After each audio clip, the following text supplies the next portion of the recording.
देखिए स्टूडेंट, ये दूसरा क्वेश्चन आपके सामने है कि दो कोटि पूरक कोण, वो संपूरक था, ये कोटि पूरक है। संपूरक कोणों में 180 अंश होता है और कोटि पूरक में 90 अंश होता है। दो कोटि पूरक कोणों का अंतर 20 डिग्री। सेम प्रोसेस उसी तरीके से करते हैं। कैसे? माना पहला कोण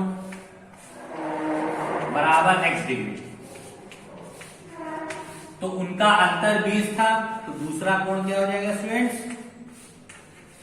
दूसरा कोण होगा x माइनस 20 डिग्री। अब हमको पता है दो कोटि पूरक कोणों का योगफल 90 डिग्री का है, होता है। तो फिर कैसे करेंगे? x plus x minus 20 degree is equals to 90 degree. ठीक है, आपको याद रखना है कोटि पूरक है तो ये 90 डिग्री का कोण होगा, और ये दोनों कोण दे रखे हैं, इसीलिए इन दोनों कोणों को हम जोड़ देंगे। देखिए x और x ये मिल गए 2x माइनस का 20 एज इट इज रहा इज इक्वल्स टू 90। आपके मन में क्वेश्चन उठ रहा होगा, सर ने ये 20 क्यों नहीं माइनस किया? 20 इसलिए नहीं माइनस किया कि 20 के बगल में कोई भी अल्फाबेटिकल डिजिट यानी ABCD XYZ नहीं लिखी, इसीलिए ये 20 इन दोनों के साथ ना तो ऐड होगी और ना ही सब्ट्रैक्ट। ये दोनों आपस में ऐड हो जाएंगी क्योंकि ये दोनों एक जैसे डिजिट है, दोनों के बगल में x है, तो यहां भी 1x होता है, यहां भी 1x होता है, 1 और 1 2 और 2x माइनस 20।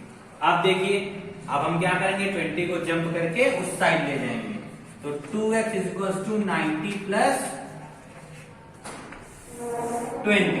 ठीक, तो 2x इज इक्वल्स टू कितना हो गया? 90 प्लस 20 110 डिग्री। ठीक, अब देखिए x की वैल्यू निकालनी है, तो जिसकी वैल्यू निकालनी होती उसको अकेला रखते हैं, ये मैंने अकेला रख दिया। अब इसके बगल में जो 2 लिखा है, ये चेक करते हैं कि ये x के साथ किसमें है। ये जो 2 है ये x के साथ मल्टीप्लीकेशन में है, इसीलिए जब ये इक्वल टू जंप करेगा तो किसमें चला जाएगा? या तो डिवाइड में या बटे में, तो हम इसको बटे में ले जाएंगे। स्टेप क्लियर हो गए स्टूडेंट्स? अब देखिए, कट करिए, 2 1 जा 2, 2 5 जा 10, 2 5 जा 10, कितना आ गया? x is equal to 55 degree, यानी पहले कोण का मान कितने डिग्री का हो गया? 55 डिग्री। अब यहां लिखेंगे पहला कोण यानी x, इसकी वैल्यू कितनी आ गई? 55 डिग्री। अब दूसरा कोण का मान क्या था स्टूडेंट? ध्यान दीजिए, x माइनस 20, तो x माइनस 20 लिखा। x की वैल्यू कितनी है? देखिए 55, तो 55 माइनस 20, जब दोनों को सब्ट्रैक्ट करेंगे तो कितना आएगा? 35 डिग्री। अब देखिए, 2 आंसर निकला है, 55 एक 35। अब पता नहीं सर ने बताया सही है कि नहीं, सिंपल सी बात है, दो कोटि पूरक कोणों का योग हमने बताया 90 डिग्री होता है। कई पार्ट्स में भी अगर डिवाइड किया जाएगा, अगर कोण कोटि पूरक है तो उन सभी पार्ट्स का एडिशन भी 90 डिग्री के इक्वल होगा। तो यहाँ 2 पार्ट्स की बात हो रही थी, तो हम केवल 2 की बात करते हैं। तो इन दोनों कोणों का योग अगर 90 आता है तो मेरा सवाल सही। तो देखिए, पहला कोण कितना है? 55, और दूसरा कोण कितना है? 35। इन दोनों को जोड़ लीजिए, 5 5 10 9, 90 डिग्री आ रहा है, इसका मतलब मेरा सवाल बिल्कुल सही है। ठीक है स्टूडेंट, तो इस क्वेश्चन को भी नोट करिए। इसके बाद लास्ट सम है, उसको मैं आपको बताता हूं। इसके बाद आपकी ये एक्सरसाइज आज से 8D कंप्लीट हो जाएगी। तो इसके बाद एक क्वेश्चन और बताऊंगा, तब तक इसको आप नोट कर लीजिए।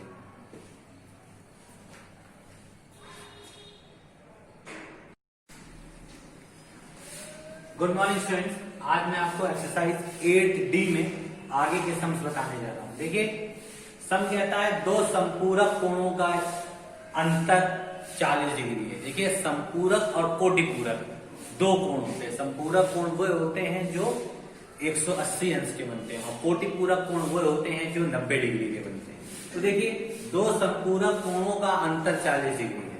ठीक है, तो माना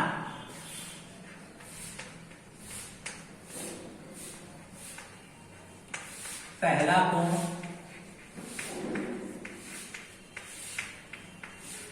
बराबर x, तो दूसरा कोण क्या हो जाएगा स्टूडेंट्स?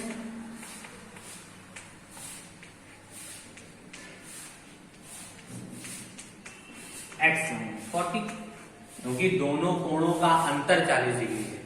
अब हमको ये अच्छी तरीके से पता है कि संपूर्ण कोणों के योग जो होता है वो 180 अंश का होता है, तो बस जोड़ दीजिए x plus x minus 40 is equals to 180, क्योंकि दो संपूरक कोणों का योग 180 अंश होता है, तो ये कोण और ये कोणों को ऐड कर दिया और बराबर के हमने 180 कर दिया, तो 2x minus 40 is equals to 180, तो 2x इज इक्वल्स टू कितना आ गया? 180 प्लस 40, प्लस का क्यों हुआ? इक्वल्स टू के इधर जंप किया माइनस में, तो प्लस की बन गई, तो 2x इज इक्वल्स टू क्या हो गया? 180 प्लस 40 220, तो x इज इक्वल्स टू कितना हो गया? 220 upon 2, 110 degree. x is equals to कितना हो गया? 110 डिग्री। पहला कोण 110 आ गया, और तो जब x की वैल्यू आ गई तो यही हमारा पहला कोण था, तो पहला कोण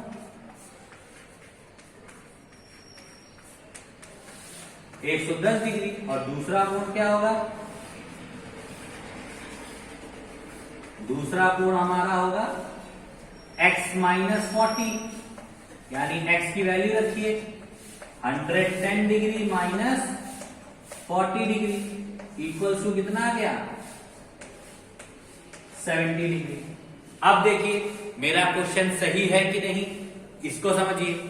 हमें अच्छी तरीके से पता है कि दो संपूरक कोणों का योगफल कितने डिग्री का होता है? 180, तो हमारा एक कोण 110 आ गया, दूसरा कोण 70 आ गया, इन दोनों को जोड़ लीजिए, अगर 180 आता है तो मेरा क्वेश्चन सही है, तो इन दोनों को जोड़ेंगे तो हमें 180 आ जाएगा, इसका मतलब मेरा क्वेश्चन बिल्कुल करेक्ट है। तो सब में कुछ नहीं था, दो कोणों का अंतर 40 दे रखा, तो पहला कोण x, तो दूसरा हमने x माइनस 40 कर लिया। अब इन दोनों कोणों को जोड़ के 180 के इक्वल कर दिया और आपका आंसर आपके सामने आ गया। ठीक है स्टूडेंट्स, इस सम को आराम से नोट कर लीजिए, और ये इंपॉर्टेंट लाइन है, इसको ध्यान रखिएगा आप लोग कि ये मत भूल जाइएगा कि ये 180 कहां से आया, 180 क्यों आया, कि दो संपूरक कोणों का योगफल जो होता है वो 180 अंश के बराबर होता है। यानी कोई भी अगर संपूरक कोण हो, उसके 2 पार्ट हो या 3 पार्ट हो या 4 पार्ट हो, उन सब का योग कितने डिग्री का होता है? 180। यहां दो कोण दिए थे, इसीलिए मैंने 2 कोणों पे फोकस किया। अगर संपूरक कोण के 3-4 पार्ट्स किए जाएंगे तो सबका योगफल 180 अंश के बराबर ही होगा। ओके स्टूडेंट्स, तो इसको आप लोग नोट कर लीजिए। इसके बाद वाला सम देखिए, इसी टाइप का है, वो हम लोग कैसे करते हैं।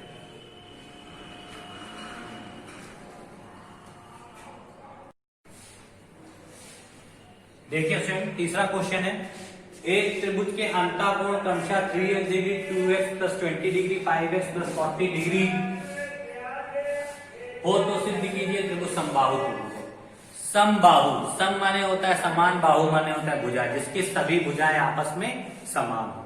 ठीक है, अब दूसरी बात क्या होता है कि इन सभी कोणों के मान भी समबाहु त्रिभुज में समान होते हैं, यानी सभी कोण समान अंश के होते हैं समबाहु त्रिभुज में भी। तो चलिए हम देखते हैं कि त्रिभुज के सारे कोण क्या दे रखे हैं। पहला कोण दे रखा है हमारा 3x डिग्री, दूसरा कोण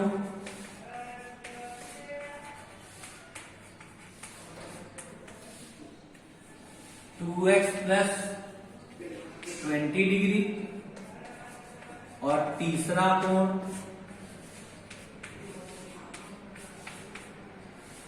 5x माइनस 40 डिग्री। अब हमको त्रिभुज चाहे समबाहु हो, चाहे विषमबाहु हो, चाहे किसी भी प्रकार का हो, इनके सभी अंतःकोणों का योगफल 180 अंश होता है। तो हम इन त्रिभुजों के सभी कोणों को जोड़ के 180 अंश के बराबर करेंगे। हम लिख देंगे त्रिभुज के गुणों के अनुसार क्या होते हैं त्रिभुज के गुण? पहला कि त्रिभुज के सभी अंतःकोणों का योगफल 180 अंश होता है। तो हम सबको जोड़ लेंगे, यानी 3x degree plus 2x plus 20 degree plus 5x minus 40 degree is equals to 180। ठीक है स्टूडेंट्स, आप देखिए 3x plus 2x 5x plus 5x कितने x हो गए? 10x। अब 10x के बाद 20 माइनस 40 बचा हमारा, तो प्लस का 20 और माइनस का 40 इज इक्वल टू 180। आपको पता होगा कि हमने इन दोनों को इसके साथ ऐड क्यों नहीं किया, क्योंकि इसके बगल में नॉन वेरिएबल है x, इन लोग के बगल में ऐसा कुछ नहीं है, तो ये दोनों इसके साथ ऐड कभी नहीं होंगे, ये दोनों आपस में ऐड होंगे या सब्ट्रैक्ट हो जाएंगे। 10x ऐसे ही रहा, ये दोनों आपस में माइनस हो जाएंगे, तो 40 में से 20 जाएगा, 20 बचेगा और साइन माइनस का लगेगा क्योंकि 40 बड़ा है और 20 छोटा। अब 20 को जंप करके उधर ले जाइए,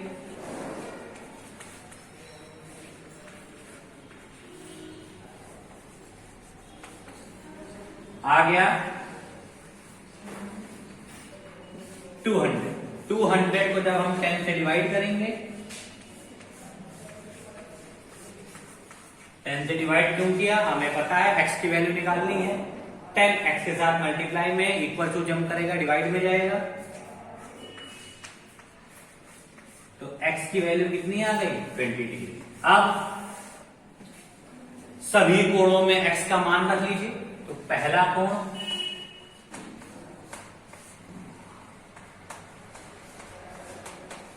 आपका है 3x degree, 3 into 20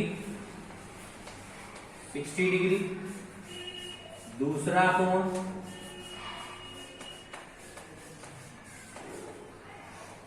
to x plus 20 degree, value रखी x की, 2 इंटू 20 प्लस 20 40 प्लस 20 60 डिग्री। और